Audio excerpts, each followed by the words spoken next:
Was the EFCC chairman attacked by the Yahoo boys spiritually, or could we say that he was dehydrated?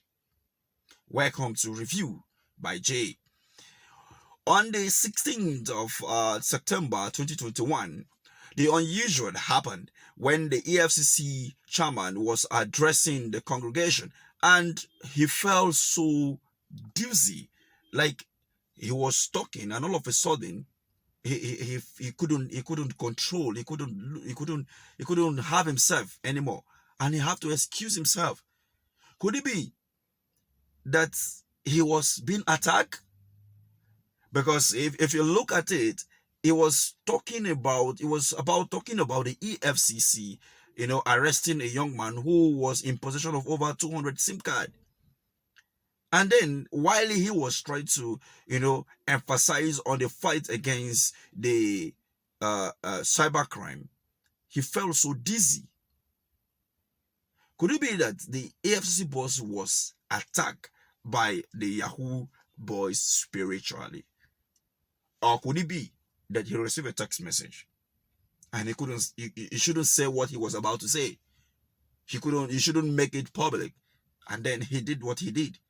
Or could it be that out of so many busy schedule, he was not resting, and then it now tell on him while he was giving his presentation?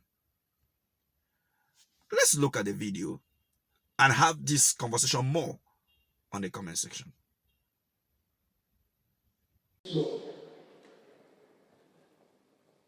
Good afternoon.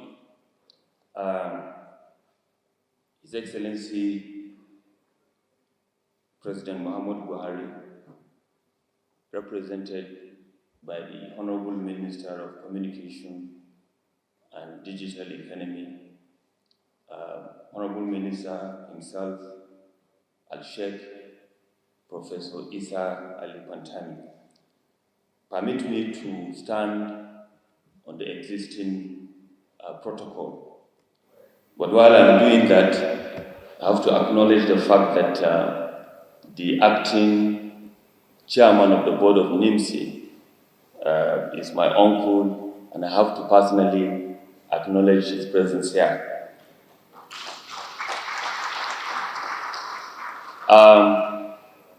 I'm called upon this morning on this great National Identity Day to give a goodwill message.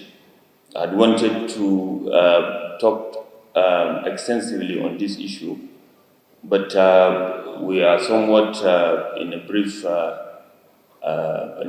mood at the EFCC. We lost somebody in Ibadan, and I have to take my leave to go and attend to one or two issues in that regard. But be it as it may, today is the 16th of September 2021, and the EFCC and personally myself, we are happy to associate ourselves with this great occasion of today, which is the National Identity Day. The issue of identity and the associated advantages to every nation cannot be overemphasized. It has been stated, on the few presentations that we have listened to today. But then coming down to what we are doing at the EFCC, is a huge issue that we welcome wholeheartedly, and we hope by the time that we are celebrating the next Identity Day here on the 16th of September 2022, we will be celebrating registering more than 200 million Nigerians as it is. It's a huge problem, particularly on the aspect of cybercrime that we are, investigating. I remember very well some time ago in Ibadan, we arrested a young man with 116 SIM cards. Huge problem.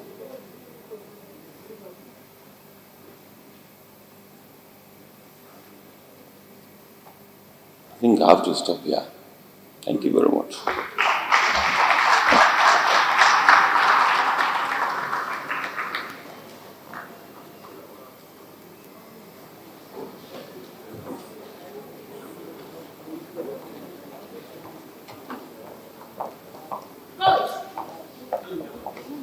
He has a challenge.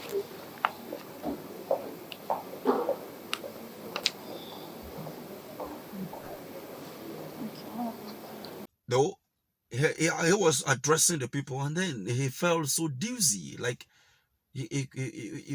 like something was coming upon him, and then he needed to rest. He took himself off the. If you look at the way he walked out of the stage, down to his seat, and then he was asked to lie down. There was call for medical, and all of that. If you ask me, for somebody who is, he is a security personnel, so you could say that yes, he is fit enough to like walk from that stage.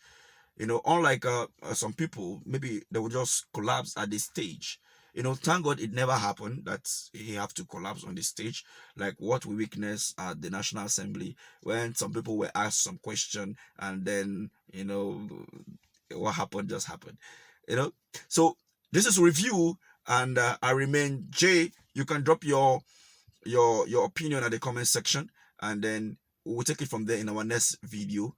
And we hope to invite one or two persons to have a conversation with you on some of the things that happened in 2022. Until next time, I remain Jay.